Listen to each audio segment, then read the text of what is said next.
I don't know that they factored in corporate power. And I don't know that there's an entity large enough or with enough leverage to be a counterweight to that type of corporate power. You're raising a very important issue.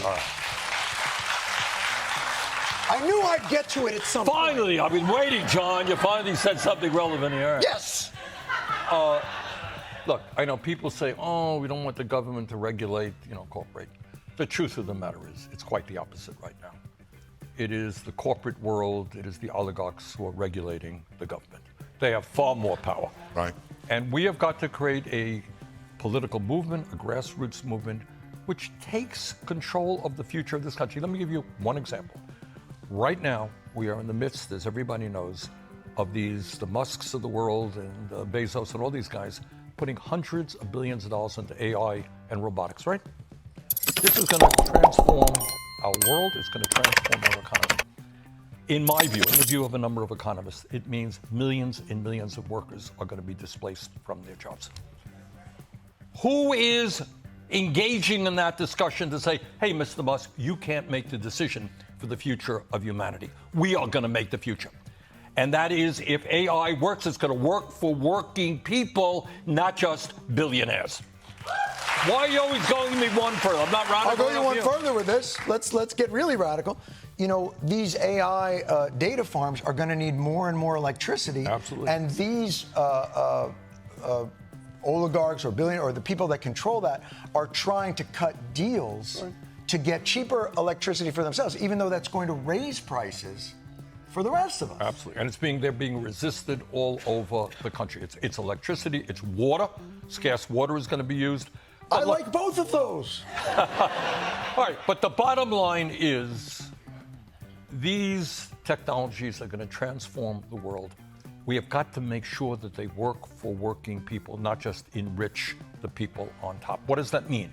Well, among other things, if we increase worker productivity, we can lower the work week from 40 hours a week to at least 32 hours a week. All right? But we have, in many ways, if you look at productivity over time, productivity for the American worker has shot through the roof. Absolutely. American workers are unbelievably productive. That's my point. But wages have not. That is the profound point. Over the last 52 years, with all of the increase in worker productivity and technology, the average American worker, blue-collar worker, is earning less today than he did then. That's insane. This moment, all this potential energy, there's clearly a thirst in this country for leadership and smart politics. I know Kamala's book was 107 days, this shortened time that she had to run the campaign. But the Democrats have had now a much longer time frame. Yes. And yet, to my mind, have not articulated a simple, clear vision addressing those very things at all. In fact, I would go further. There seems to be a whole thing where they say, let's not address that vision. What we need to do is not bother anybody and be just totally... You're not far from wrong. I mean, it's a conscious decision. Look. It's my GPS. I'm near right. Look, and a lot of that gets back to money. Basically, if you're a political party, you got to make a decision. Do you go where the money is, where the billionaires are, where the super PACs are, and kind of do what these guys want? Or do you go where the working class and the middle class of this country are? And those are people who are hurting, who want real change. I'll give Donald Trump. He may be crazy, he may be a pathological liar, but he's not stupid. And I'm going to say something. That's a rather passive-aggressive comment, I think. It's classic. All right. But what I mean by that is the message that he gives off in one way or another is the system is broken, right? Yes. And I alone can fix the system. Well, the truth is the system is broken. He is making it worse. But the Democrats have got to acknowledge that the system is broken. I want to know in your mind, you've been in the rooms with these folks, you've been in the weeds with these folks. What is your appraisal of their willingness to recognize this moment, to recognize the potential energy and thirst that exists out in this country for true leadership and simple common sense that reflects a government that reflects the needs of its people. What is your sense of their ability? I have been in the room, the door is locked, and there are some very, very serious discussions about what we have to do to prevent this country becoming an authoritarian society. But John, the answer is not just within the room of the people currently elected. What we are seeing all over this country right now are great young people like Mr. Mamdani right here in the city of New York. All right? And it's not just him.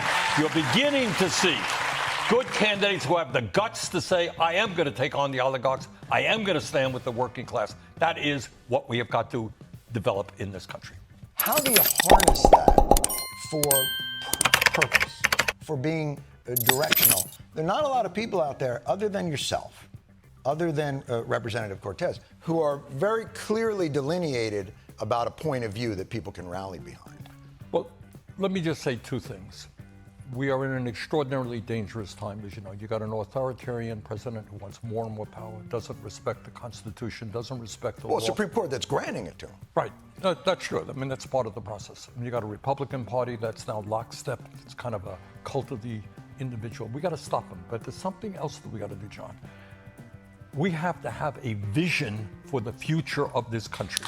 So my question is, will Democrats recognize the poison pill that they've often placed into well-intentioned policy?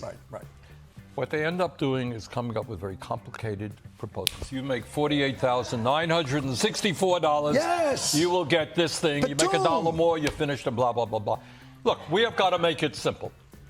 In the wealthiest country in the history of the world, should healthcare be a human right? Yes, it should be. Should we have the best quality education in the world from childcare to graduate school? Yes, we should. Right, but these are. All right, how do you pass? Let's get there. All right, then the question is, all right, these are. I'm writing this down, Sanders. All right, the Republicans. Well, you're getting violent here, you know. You're right. All right. I get excited when you're around. All right. And what we need is a very simple, straightforward agenda, which says, by the way, and this is really a sticky point. You got to finally say to the oligarchs who have never, ever had it so good, they're making money hand over fist. All right? And you got to say to them, sorry, guys, $1 billion is enough. You ain't going to have 200 billion or 300 billion. Try to survive on $1 billion. You're going to start paying your fair share of taxes. How were these No King rallies? You went, you addressed one. Where did you speak? What was the rally like? I was in D.C. There was some 200,000 people out in D.C. There was some 7 million people out in 2,600 events all over the country, not only in big cities, but in small towns. Bottom line, extraordinary. People came out. They said no to Trumpism, no to authoritarianism, no to oligarchy.